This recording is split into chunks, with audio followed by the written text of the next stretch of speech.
So, Kazuchika Okada and Mercedes Mone have kind of been running parallel courses since they both arrived in the company about a year and a half ago.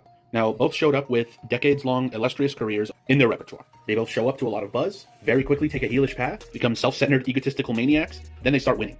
A lot.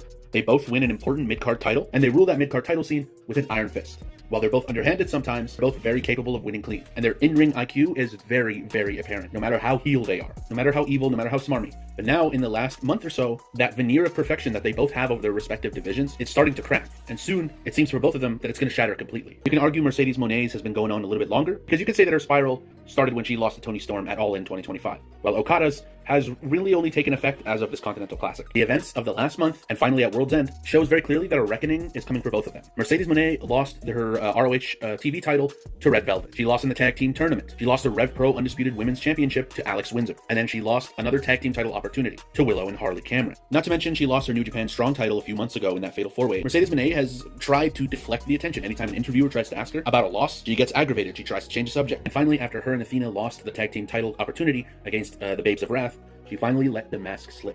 The crash out is starting to happen. Okada, on the other hand, felt almost perfect until the Continental Classic started. He started off strong, but then he lost to Kyle Fletcher.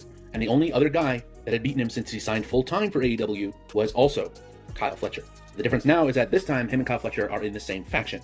And you can imagine Okada's always seen himself as the leader of the faction. And how can he say that when he's lost to Fletcher twice in a year? How can he say that when Takeshita is rising quickly and has the IWGP title that he once called his own? He can feel these young guys catching up to him. And add to that, a shocking loss to Kevin Knight. Now, in the egotistical mind of Okada, he might be able to justify these losses. The 2 times he lost to Kyle Fletcher, last year, he was low-blowed while the referee wasn't looking, and then he was pinned. This year, he just got rolled up. He can say that he just snuck one on him. Same with Kevin Knight. Kevin Knight rolled him up. But the semifinals happened. Takeshita was matching him blow for blow. You can see Okada have the realization mid-match where he's like, oh shit, no, this guy's gonna beat me clean. This kid is gonna whoop my ass. He just screams to himself. You can tell like he knew the jig is almost up. So then we know what happens next. He gets the screwdriver. He steals that match from under Takeshita. Then against Moxley, it happens again. Moxley will not stay down. He's never fought Moxley before. And Moxley's gone on his own, journey, essentially, to rediscover his old self. And once again, Okada starts getting beat down. He just looks down at the mat and he yells, just like he did against Takeshita. He starts panicking.